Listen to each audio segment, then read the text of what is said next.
We are all in agreement. East Baton Rouge voters have spoken. On December 8th, 2018, 61% of taxpayers in East Baton Rouge voiced their concerns for the lack of mental health and substance abuse resources, which we know now has become a crisis. 44,680 residents of our beautiful city voted yes and believe it is time to rebuild our mental health community, fortify our families, and strengthen our neighborhood fellowship by helping those that are falling off the grid without assistance. At a recent press conference, Sheriff Sid Gotro estimated that 65 to 70% of the folks in East Baton Rouge Parish Prison have a diagnosed mental health disorder, and a large number of them, quote, simply don't need to be in prison. 65%. That's over 1,000 people at any given time, folks, that shouldn't be there. That's why it is that much more critical to choose the right partner who can execute and operate this plan successfully.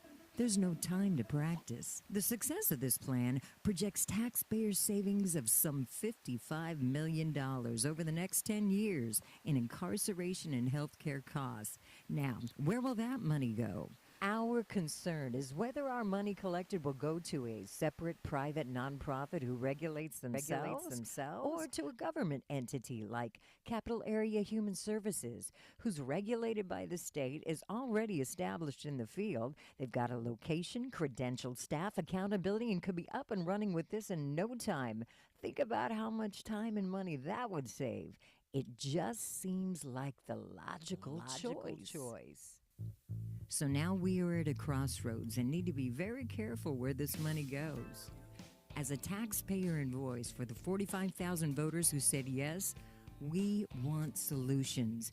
We want transparency. We want accountability.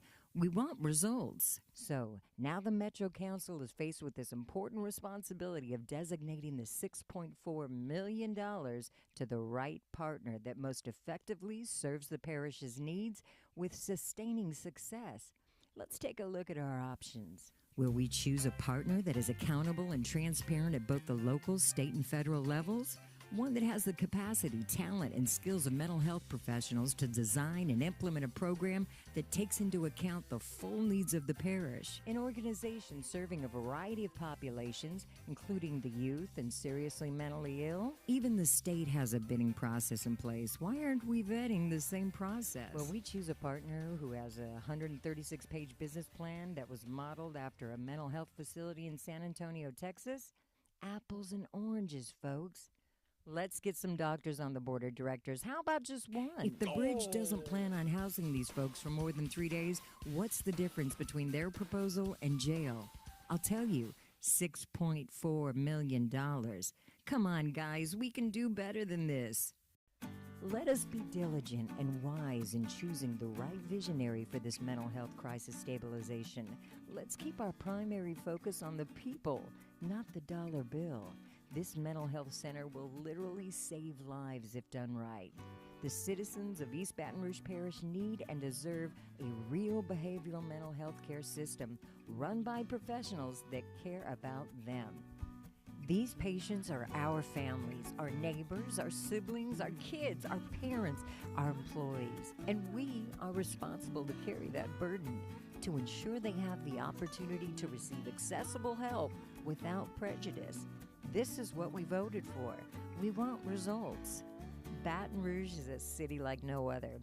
We work hard and we play hard, and we can take a lick or two. Baton Rouge has a sense of itself, and we take care of our own. So, Metro Council, we trust you to make the right decision for all of us.